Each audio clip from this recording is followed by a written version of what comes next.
Right, we are learning multicasting for a couple of days and we did up to dense mode and we learned what sparse mode means and why we need sparse mode. To keep it in a summarized way, sparse mode avoids flooding of traffic via all the PIM enabled interface by learning the location of group member. The control plane is built only for those best paths to reach those group members. As a result, we don't unnecessarily waste the bandwidth and we don't flood it and prune it, which consumes processors on all the routers in the path where the flooding happened, the process happened, and then pruned back means dropped.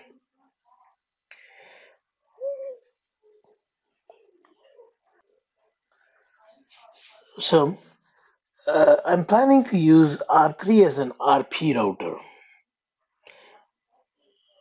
We learned that there is a mediator needed. That mediator will be the point of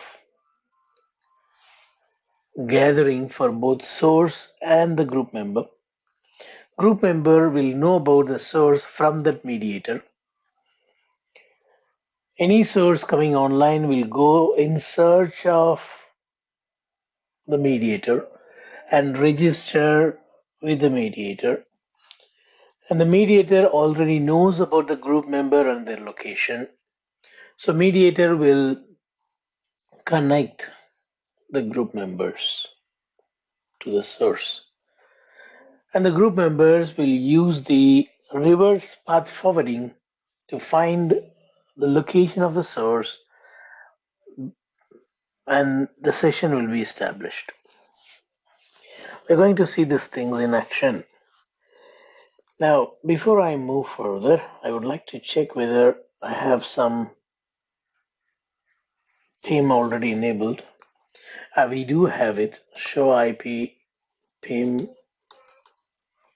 interfaces. We do have on one loopback and one physical interface. There is another physical interface which we newly added. But the problem is these two loopbacks are running dense mode. I don't want dense mode, we want sparse mode. Let me try cancelling by saying no IP multicast routing. I don't know whether this will remove this. Let me check. No, still it has got it. So you need to type this command IP multicast routing. Now I had to go under the interfaces and remove interface range loopback 0, F0/0. No IP PIM dense mode. Done. Likewise, I have to do it on every router because in the previous lab we did this command. We put this command to do the lab. Let me pass the recording. And next I want to see what multicast is running, means what IGMP they have joined. Show IP IGMP group. There is no group members. But because we have removed PIM, it may not show, but we might have configured. Let me see. Show run interface loopback 0 on all the routers I want to see.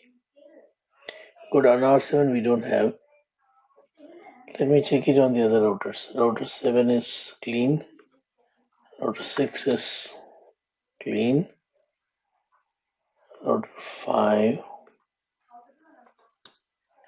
clean. 5. Router 4. Look at this. I'm going to remove this. Or let it be there. See, R4 has got this. You should remember. R4 has got this. So let me bring it here. Which one? R4 to 3911. Yes, R4 has got this. And then let us check it on our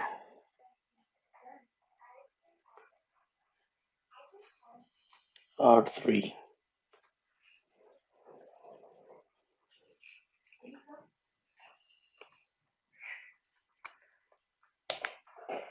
R3 don't have R1 or 2.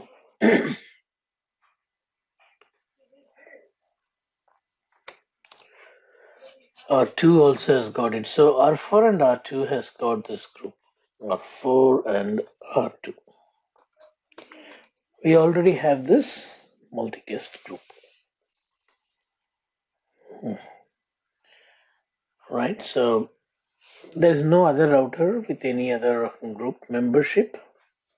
We have checked it.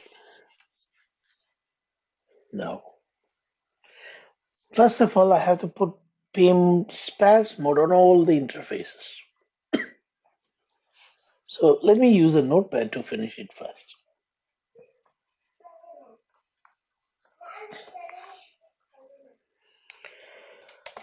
If you notice R4, let me start from R1.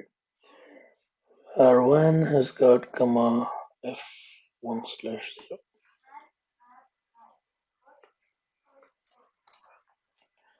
R1.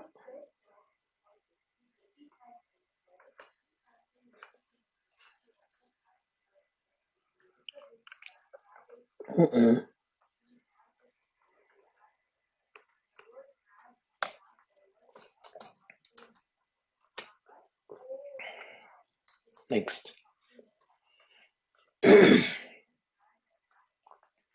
R2.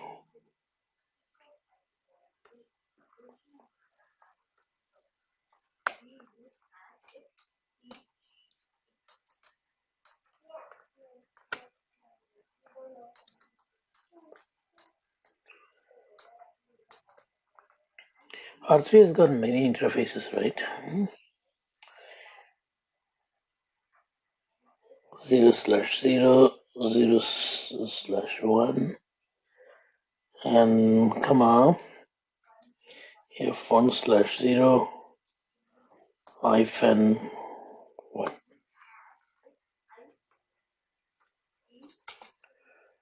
This is R3.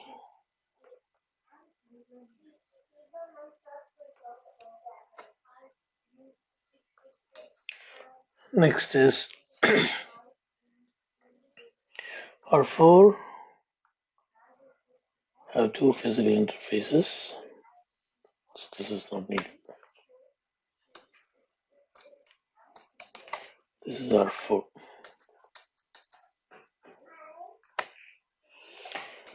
And R5, same. R6 also same.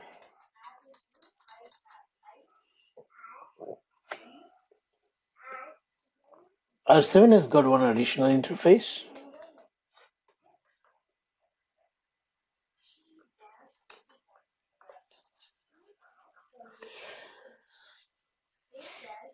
(0/0, 0/1), and then F1/0.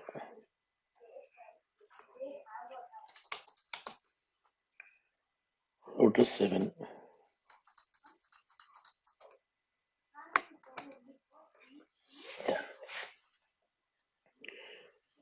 Done.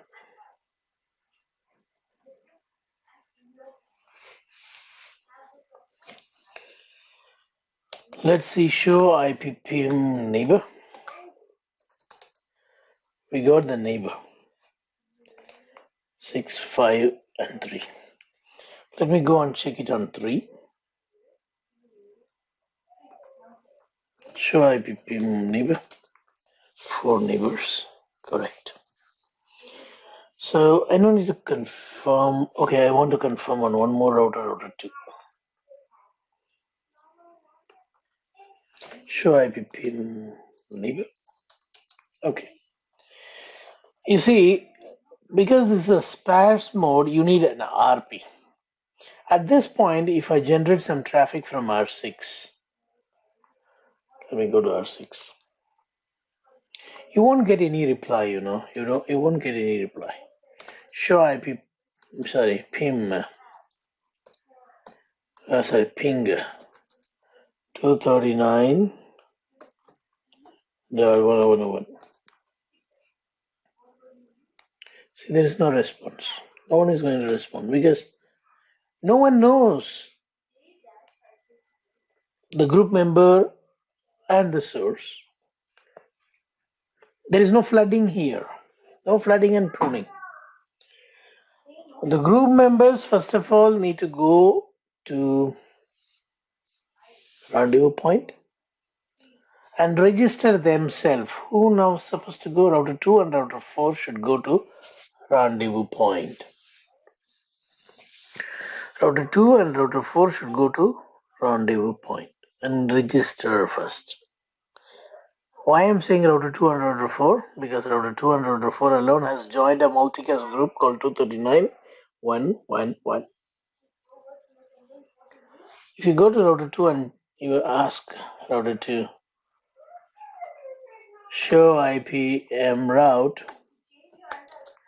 it says, yes, I want to join this group, but I don't know the source. I don't know the incoming interface, but if I will get some signal, I will forward it to this loopback. Right now, I am using sparse mode. Right now, I'm in sparse mode. I don't know RP. If RP is done, if our RP is not known for sparse mode, nothing is going to move. RP is very important. Rendezvous point, gathering point.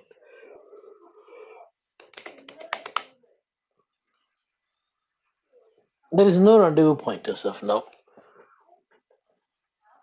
We have decided to use R3 as a rendezvous point.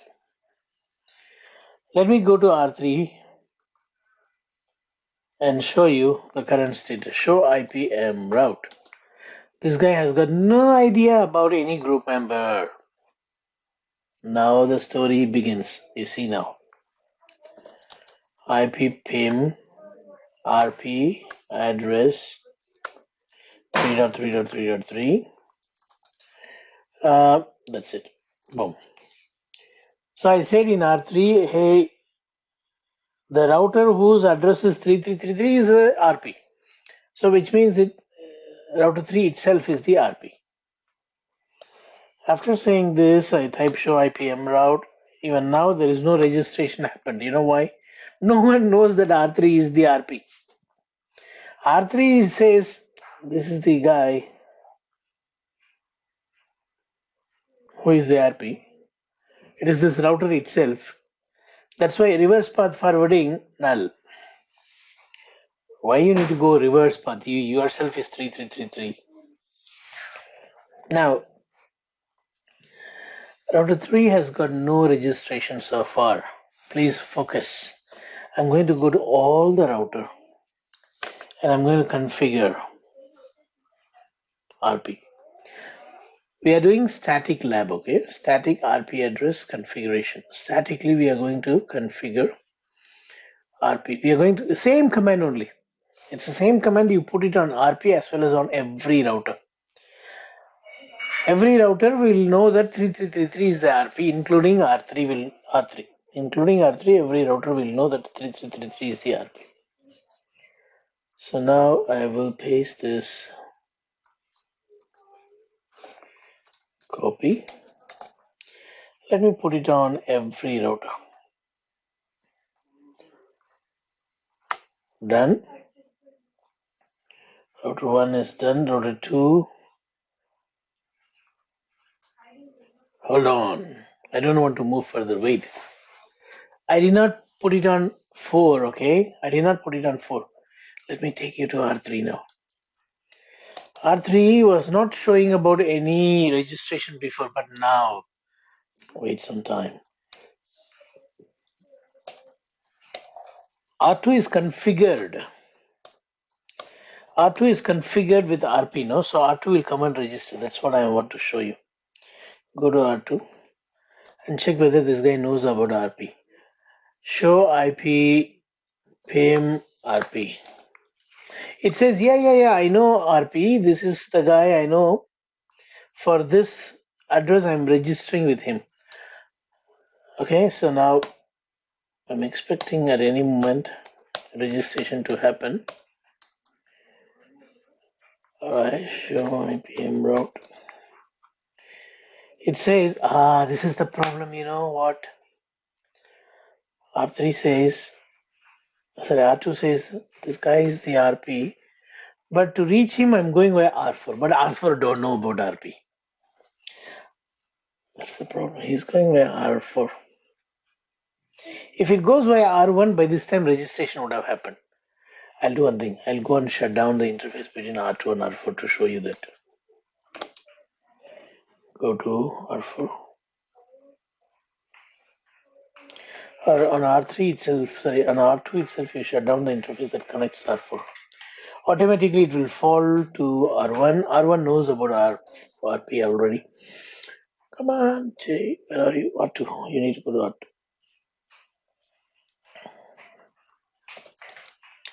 Interface F0/1, shut down. Now, if I say show IPM route, look at this. It changed. The reverse path forwarding says I'll go via router 1 to reach 3333. I'll go via router 1. Router 1 knows about RP. And router 3 also knows himself as RP. Now, if you go to R3, then look at this. Look at this. R3 says, I got a registration. The registration came via F00. You see, this is the interface via I received a request enrollment. So that interface is eligible to receive the multicast traffic destined to 239.111, no other interfaces. So no flooding here. They know via which interface there is a receiver. Okay, at this point, if you ping from R1, ping 239.111 source R. Oh, I'm pinging from R3. R3 is a rendezvous point. No, please focus. Focus. R3 is a rendezvous point. I'm going to ping from R1. But you know, listen. But you know, R1 is the source. R2 is one of the group member. But R2 don't know that R1 is a source. R1 cannot talk directly to R2. R2 will first go and register saying, I'm the source with R3. And R3 will give information saying, R1 is the source. To whom? It will tell to R2. R3 will tell R2 that R1 is the source. And then there is no more conversation with R3. R2 and R1 will do the business directly. Please understand. It's very important fundamental in multicasting. I'm repeating.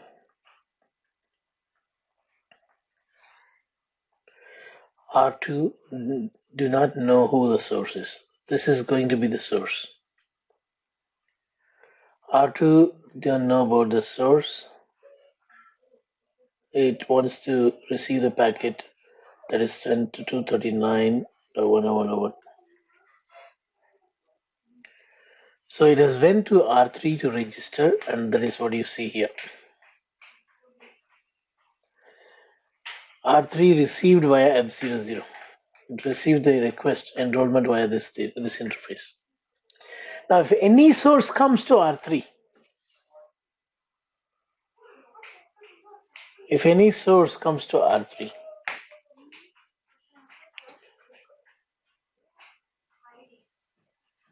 R3 will inform that R2 1.1.1.1 is the source. See, if I ping from here, R3 only will inform R2 that this guy is the source. So R2 will now use the reverse path forwarding and form a session directly. So only the first packet needs to go like this and then like this. From the second packet onwards, R2 will use the reverse path forwarding, go straight away here. Let me show you that. Talking is too much. Showing is easy. Less time. Okay, if you don't show, it will be too much talking. Huh? You see, R2 says, I don't know the source. I don't know the source.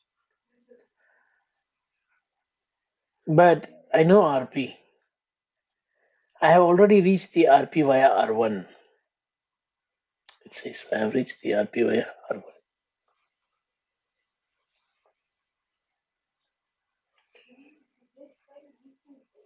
R3 also knows that there is a group member. Fine, let's now ping. Go to R1. Ping 239.101 with a source loopback 0. I'm pinging from 1.1.1.1. You will get response only from R2. But you know, in the previous class I showed you, everyone will know about this multicast source comma group. But now, here you will not see that. Show IP mroute. There is no information about the group called 239.1.1.1. Alright, even if you have the RP enabled, IP pim RP address 333. I'm going to put this on every router. What I'm coming to say is only the appropriate routers will know.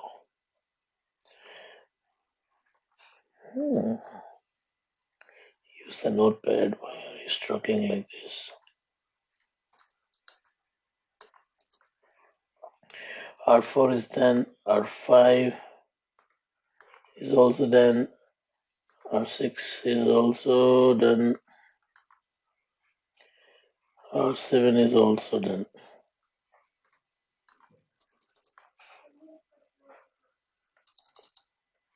Now, let me try pinging one more time. Okay, on R4, I remember I shut down one of the interface. I'm going to bring it up now. No shit. Okay, no shit.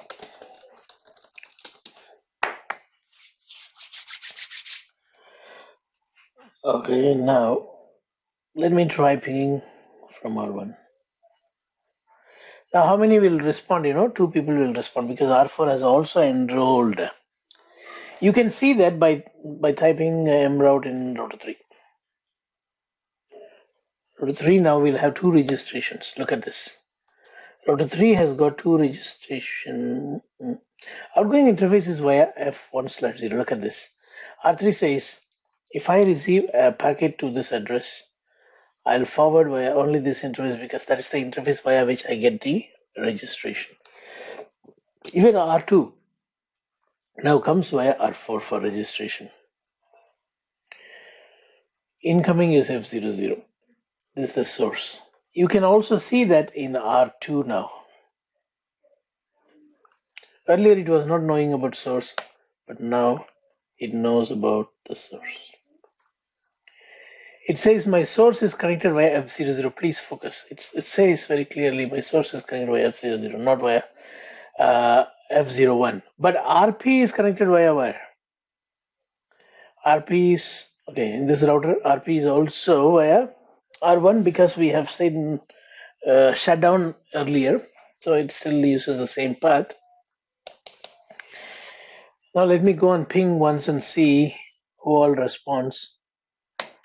I'm expecting 2 and 4 to respond. Look at this, 2 and 4 to respond.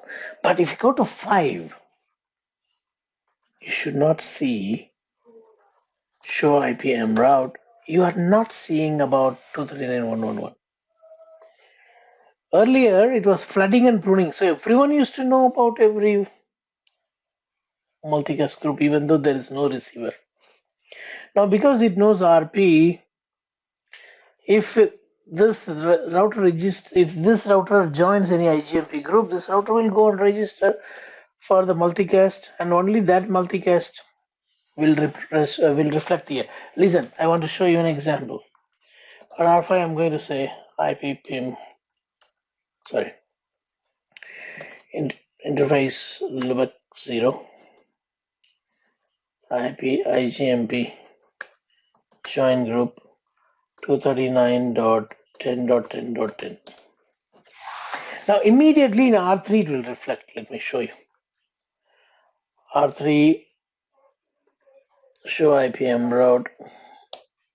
See, immediately R3 will show that there is one receiver on F01 interface. See, that's correct, no? F01 interface is what connects to R5. But I don't know who is going to be the source because so far no one has registered saying I'm source. So what I'm going to do is I'm going to ping from R7. Why, you know? R7 will go to R3 and say, I'm the source. And R3 will tell R5, R7 is the source. After that, R5 and R7 will have direct connection. It won't go through R3. That's what I want to prove to you.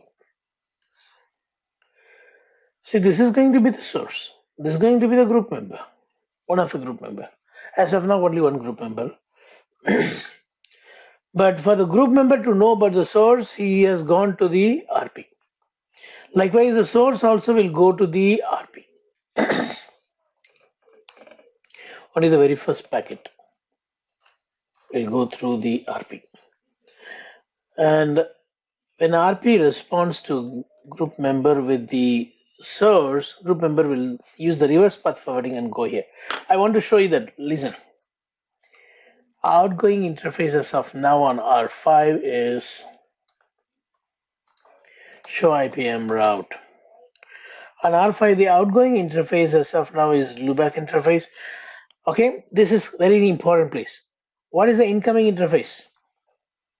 Someone tell me. What is the incoming interface for 239.10.10.10 on R5?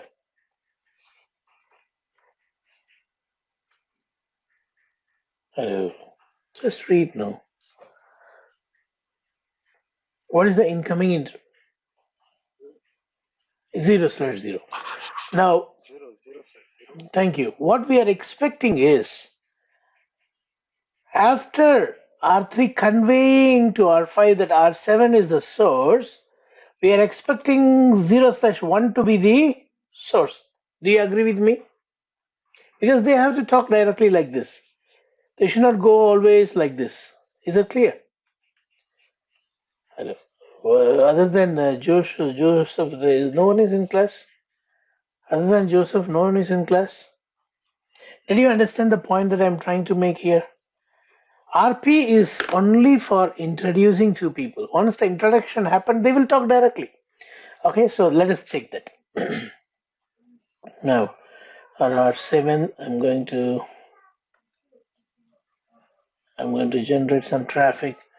Ping 239.10.10.10 with a source of loopback 0. Boom.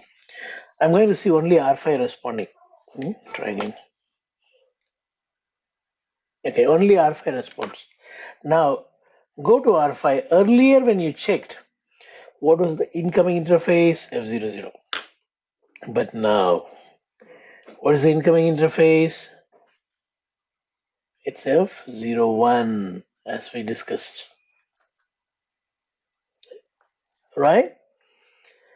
So from this, what do you understand?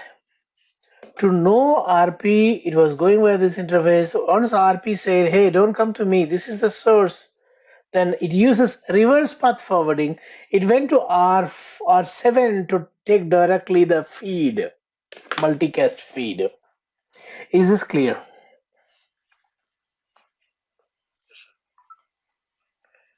Wonderful.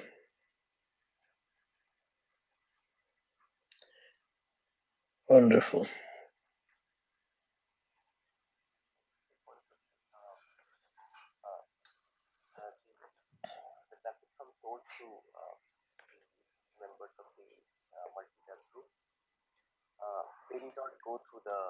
RP, not necessary.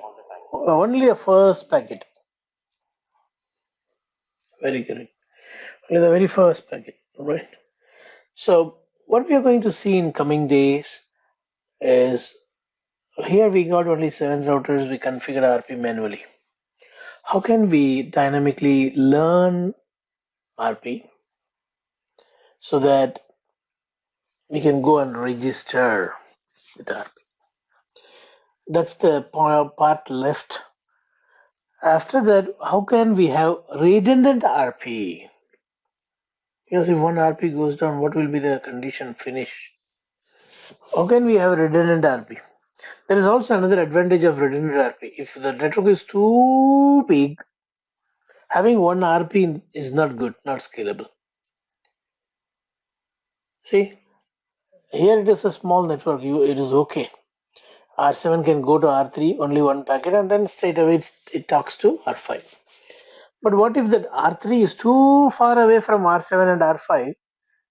R7 and R5 is immediate router, but RP is like 50 hop away. That won't be nice. So you will keep RPs redundantly here and there so that they will use the nearest RP, which is called Anycast RP. All these things are coming in our coming class. Try to do this lab and finish it before we meet.